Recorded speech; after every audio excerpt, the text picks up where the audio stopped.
اعوذ باللہ من الشیطان الرجیم بسم اللہ الرحمن الرحیم اللہم صلی علی محمد و علی آل محمد۔ السلام علیکم ڈیئر ویورز، میں آپ کا اپنا ڈاکٹر محمد علی آپ کے اپنے اس چینل سے آپ سے ڈھیروں دعاؤں کے ساتھ مخاطب ہوں، اور دعائیں میری ہمیشہ آپ لوگوں کے لیے خیر والی ہوا کرتی ہیں کہ آپ کے پیارے رشتے، آپ ہم سب اللہ تعالیٰ کی رحمت اور برکت میں رہیں ہمیشہ، اس دنیا میں بھی اور اس دنیا کے بعد کے مراحل میں بھی، آمین ثم آمین۔ رمضان المبارک ایک ایسا امپورٹنٹ ٹائم ہوتا ہے پوری کائناتوں کے لیے، اس دنیا کے لیے، کہ جو کلی طور پہ بابرکت ہے، ٹھیک ہے، اور 3 اشرے ہیں، اس کے اندر ہمیں اللہ تعالیٰ نے سیگمنٹائز کر دیا ہے کہ ہمیں کیا کیا کیا ریکوائرڈ ہے اس میں، اور یہ جو بابرکت مہینہ ہے رمضان المبارک کا، اس میں قرآن پاک جو ہے وہ اس کا نزول ہونا شروع ہوا، جو پوری انسانیت کے لیے ہدایت ہے۔ میں آپ کے ساتھ کوشش کرنے لگا ہوں، مجھے آپ نے اپنا فیڈ بیک ضرور دینا ہے۔ میں کوشش یہ کرنے لگا ہوں کہ دیکھیں، میں نہ تو کوئی عالم دین ہوں، نہ میں کوئی مذہبی اسکالر ہوں، نہ مجھے کوئی بہت زیادہ کہتے ہیں نا کہ کوئی نالج ہے۔ دین کا بہت سارے پہلو جو ہوتے ہیں وہ انسان کی نظر میں نہیں ہوتے، مگر انسان کی، ایک مسلمان کی نظر میں جو چیز ہونی چاہیے وہ یہ ہونی چاہیے کہ ہمیں اپنی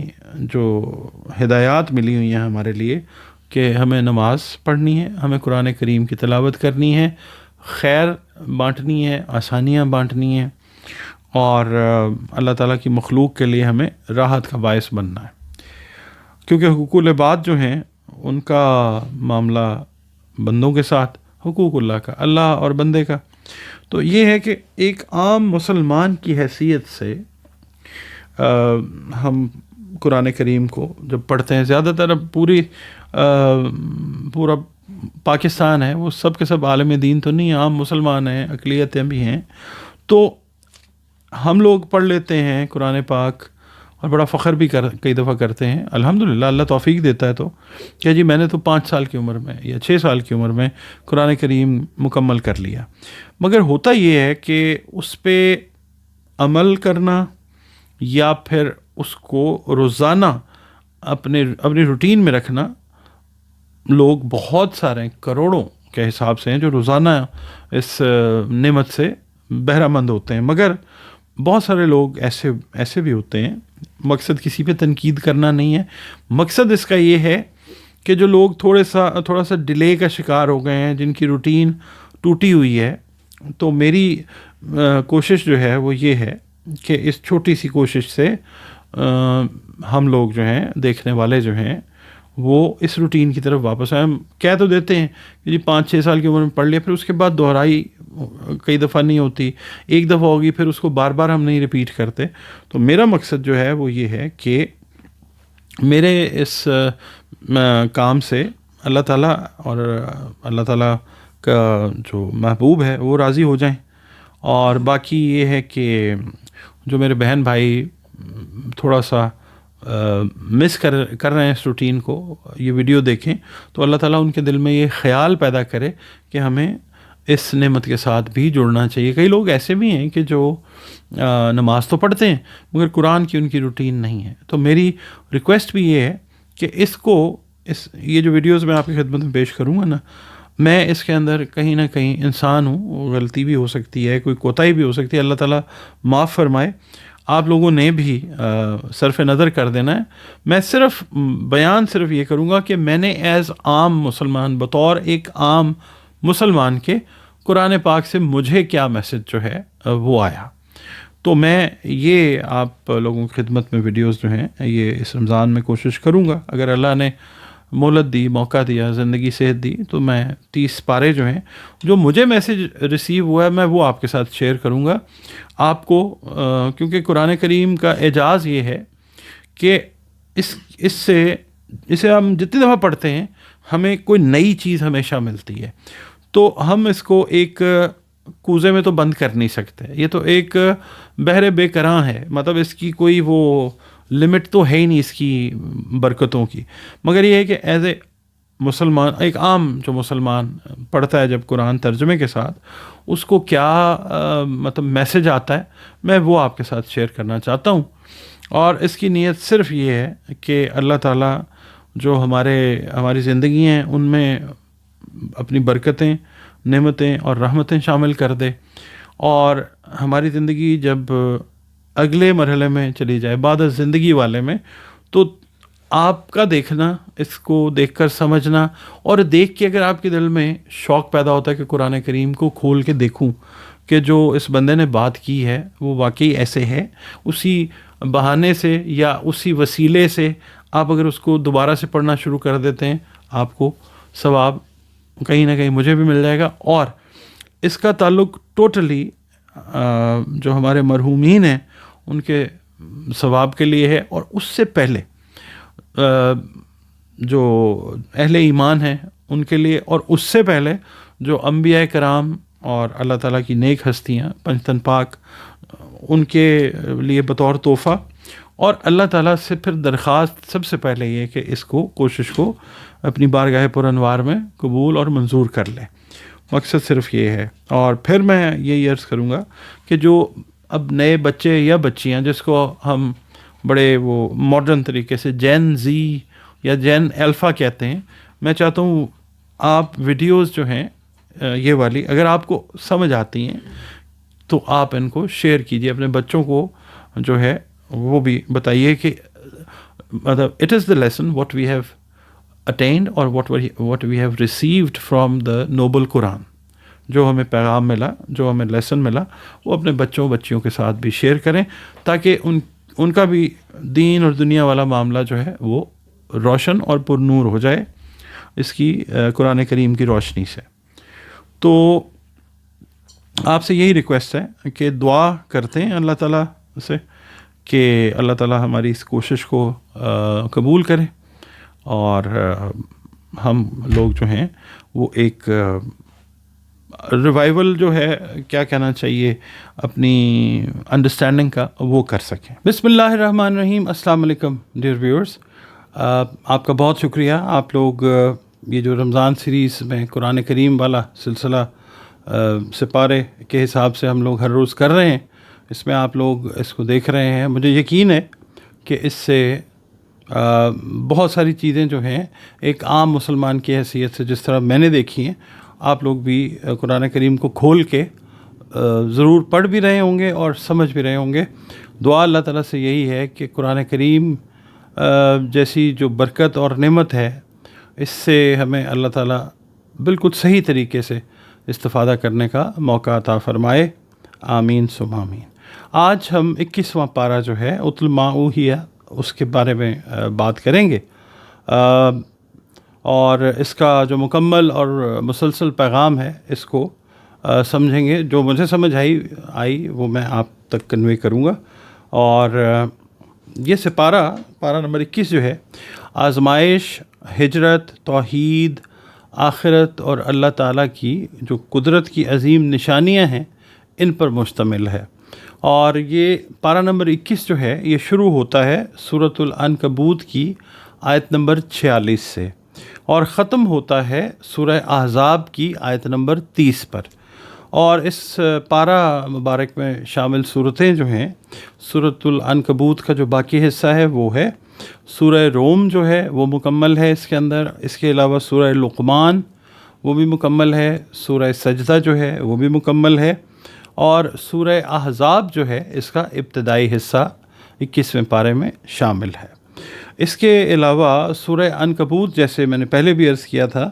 کہ یہ ایک مکی صورت ہے سوائے چند مدنی آیات کے. اس کے علاوہ سورہ روم جو ہے وہ بھی مکی صورت ہے، سورہ لقمان جو ہے وہ بھی مکی صورت ہے، سورہ سجدہ جو ہے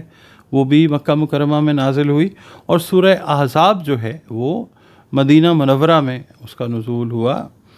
مدنی صورت ہے.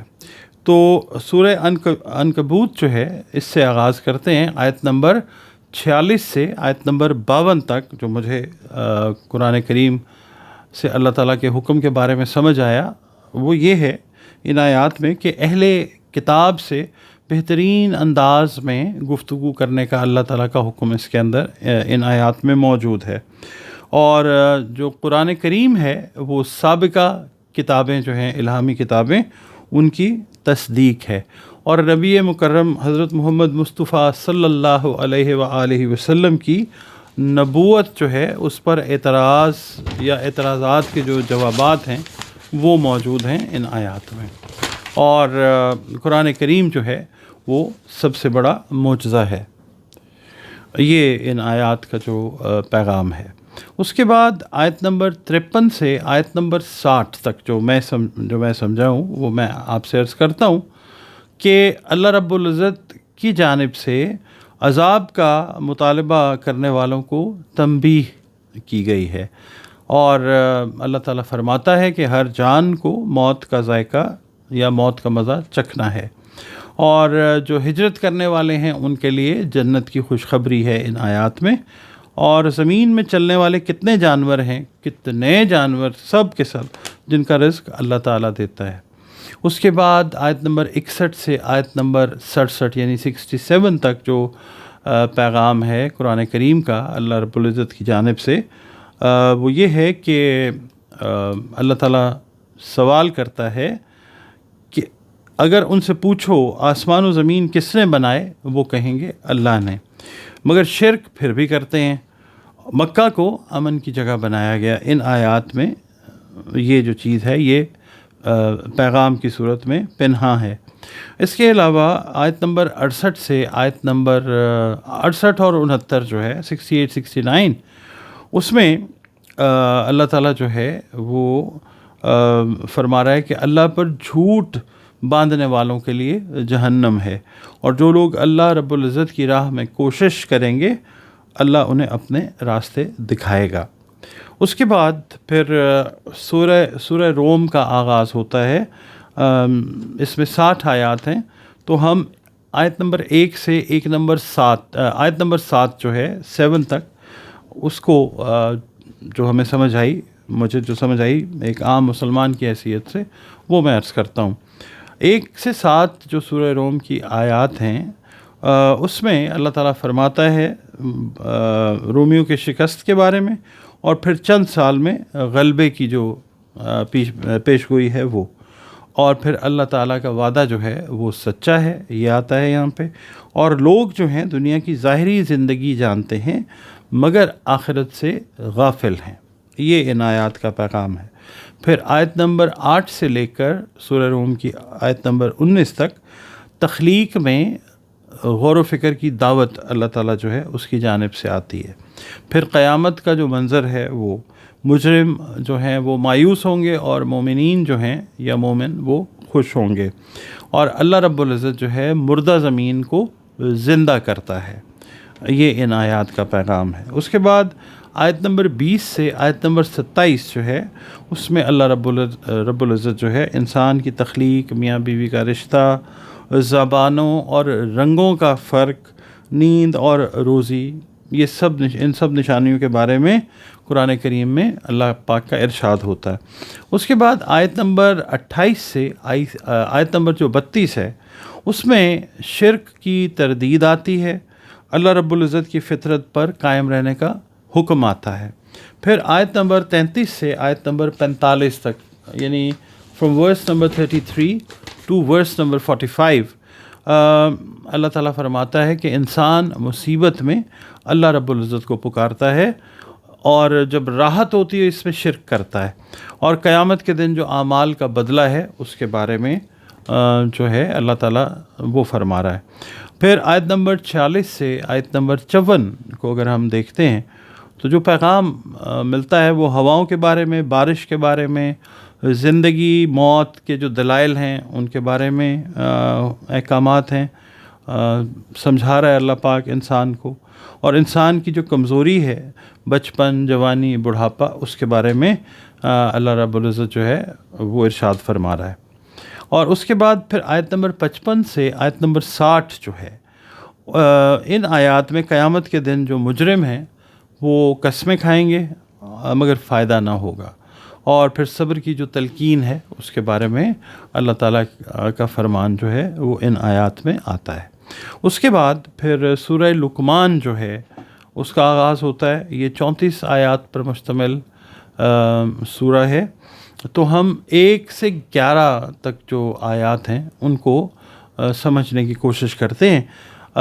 اس میں اللہ رب العزت فرما رہا ہے ان آیات میں کہ قرآن کریم جو ہے وہ حکمت والی کتاب ہے اور اس میں کوئی شک بھی نہیں ہے، اور مومنوں کے لیے ہدایت کا ذکر آتا ہے اور منکروں کے لیے عذاب کا ذکر اللہ رب العزت کی جانب سے ان آیات میں آتا ہے۔ پھر آیت نمبر 12 سے آیت نمبر 19 کی جب ہم تلاوت کریں تو جو سمجھ آتا ہے اس کا ترجمہ وہ یہ ہے کہ حضرت لقمان کی جو نصیحتیں ہیں ان کے بارے میں ذکر آتا ہے کہ شرک نہ کرنا، والدین کے ساتھ جو حسن سلوک ہے وہ، اور نماز قائم کرنا، اور تکبر نہ کرنا، آواز جو ہے وہ پست رکھنا یعنی لو رکھنا، اس کے بارے میں اللہ تعالیٰ کی ہدایات جو ہیں بذریعہ قرآن ہم تک آتی ہیں۔ اس کے بعد آیت نمبر 20 سے لے کر آیت نمبر 30 تک اللہ رب العزت کی جو نعمتیں ہیں وہ بے شمار ہیں، یہ آتا ہے ان آیات میں، اور سمندر اگر سیاہی بن جائیں تو بھی اللہ تعالیٰ کے جو کلمات ہیں وہ ختم نہیں ہو سکتے، یہ ان آیات میں جو ہے اللہ تعالیٰ ہمیں سمجھا رہا ہے۔ اور آیت نمبر 31 سے آیت نمبر 34 پہ اگر ہم غور کریں تو کشتی کے بارے میں بات ہو رہی ہے، بارش کے بارے میں بات ہو رہی ہے، اور قیامت کا علم صرف اللہ کے پاس ہے، یہ اللہ تعالیٰ کا فرمان ان آیات میں موجود ہے، اور کوئی نہیں جانتا کہ کل کیا کمائے گا اور کہاں مرے گا، یہ بھی ان آیات میں پیغام آتا ہے جو سمجھ آتی ہے۔ اس کے بعد جو سورہ سجدہ جو ہے اس کا آغاز ہوتا ہے، یہ 30 آیات پر مشتمل ایک سورہ ہے جس میں اللہ تعالیٰ فرماتا ہے کہ قرآن جو ہے وہ اللہ رب العزت کی طرف سے ہے، تخلیق کے انسان کے جو مراحل ہیں ان کا جو ذکر ہے اس کے اندر یہ ہے، پھر قیامت کا انکار کرنے والوں کو جو جواب دیا گیا ہے اس کے بارے میں ذکر آتا ہے، پھر جو مومنوں کی جو صفات ہیں کہ رات کو سجدے ہیں، خوف اور امید کے ساتھ جو دعا ہے اس کا تذکرہ کرتی ہیں یہ آیات، یہ سورہ مبارک، اور جنت اور جہنم کا جو فرق ہے اس کے بارے میں یہ سورہ بات کرتی ہے، اور بنی اسرائیل کو بھی کتاب دی گئی، یہ بھی تذکرہ اس سورہ مبارک میں آتا ہے، اور صبر کرنے والوں کو امامت دی گئی، اور آخرت میں قیامت کی جو تنبیہ ہے اس کے بارے میں اس سورہ مبارک میں جو میسج ہے وہ عام طریقے سے جب ہم ایک عام مسلمان کی حیثیت سے اس کو ترجمے کے ساتھ پڑھتے ہیں تو یہ سمجھ آتی ہے۔ پھر اس کے بعد سورہ احزاب جو ہے اس کا آغاز ہوتا ہے، یہ بھی 30 آیات پر مشتمل ایک سورہ ہے، اور اس میں اگر ہم آیت نمبر 1 سے لے کے آیت نمبر 8 تک اگر سمجھنے کی کوشش کرتے ہیں تو سمجھ یہ آتا ہے کہ ایک عام مسلمان کی حیثیت سے کہ نبی کریم حضرت محمد مصطفیٰ صلی اللہ علیہ وآلہ وسلم کو تقویٰ اور وحی کی پیروی کا حکم جو ہے وہ آتا ہے ان آیات میں، اور متبنہ جو ہوتا ہے یعنی منہ بولا بیٹا حقیقی بیٹا نہیں ہے، یہ ذکر آتا ہے، اور اللہ رب العزت سب کا نگہبان ہے۔ 1 سے 8 جو آیات ہیں ان میں ان کا جو ہے تذکرہ ہوتا ہے۔ پھر آیت نمبر 9 سے آیت نمبر 27 تک اگر ہم اس کی تلاوت کرتے ہیں اور ترجمہ پڑھتے ہیں تو ایک عام مسلمان کو جو سمجھ آتا ہے وہ یہ ہے کہ غزوہ خندق کا ذکر اس کے اندر ان آیات کے اندر آتا ہے، منافقین جو ہیں ان کے خوف اور کمزوری کے بارے میں اللہ رب العزت کے پاک فرمان موجود ہیں ان آیات میں، مومنوں کا جو ایمان ہے اور ان کے صبر کے بارے میں اللہ رب العزت فرما رہا ہے یہاں پہ، اور پھر اللہ رب العزت کی مدد سے جو دشمن ہیں وہ پسپا ہوئے، یہ ذکر آتا ہے آیت نمبر 9 سے 27 میں۔ اس کے بعد 28، 29 اور 30 جو آیتیں ہیں اس میں اللہ تعالیٰ جو ہے اس کا پاک فرمان آ رہا ہے قرآن کریم کے ذریعے کہ ازواج مطہرات کو اختیار دیا گیا، دنیا اللہ اور رسول کے بارے میں جو ہے وہ بات ہو رہی ہے، نیکی پر دگنا اجر ہے، گناہ پر دگنی سزا ہے، یہ ذکر آ رہا ہے، اور 21ویں پارے کا جو مرکزی پیغام آتا ہے وہ یہ آتا ہے جو ایک عام مسلمان کی حیثیت سے مجھے سمجھ آیا ہے وہ یہ ہے کہ آزمائش جو ہے وہ ایمان کا حصہ ہے. ہجرت اور جہاد نفس جو ہیں یہ کامیابی کا راستہ ہیں. اس کے علاوہ اللہ رب العزت کی قدرت کی نشانیاں ہر طرف جو ہیں وہ موجود ہیں. اور شرک جو ہے سب سے بڑا ظلم ہے. قرآن کریم ہدایت اور حکمت ہے. صبر اور تقوی کامیابی کی کنجیاں ہیں. ٹھیک ہے، تو یہ اس کا جو پیغام ہے یہ ہے. اور 21واں پارہ میں یہ سمجھتا ہوں کہ ہمیں سکھاتا ہے کہ ایمان جو ہے صرف ایک دعویٰ نہیں ہے بلکہ صبر، عمل، تقوی اور اللہ رب العزت پر مکمل بھروسے کا نام ہے. اللہ پاک ہمیں ثابت قدمی عطا فرمائے. اور دعا کرتے ہیں اللہ تعالیٰ سے اس ویڈیو کو کلوز کرتے ہوئے کہ یا اللہ تو ہمیں آزمائشوں میں صبر عطا فرما، دین پر استقامت عطا فرما اور دنیا و آخرت میں کامیابیاں عطا فرما. آمین ثم آمین. اپنے کمنٹس میں بتائیے گا کہ آپ نے ویڈیو دیکھی تو ویڈیو آپ کو کیسی لگی اور قرآن کریم کا یہ پیغام آپ کو کیا سمجھا پایا. اجازت دیجیے. اللہ حافظ.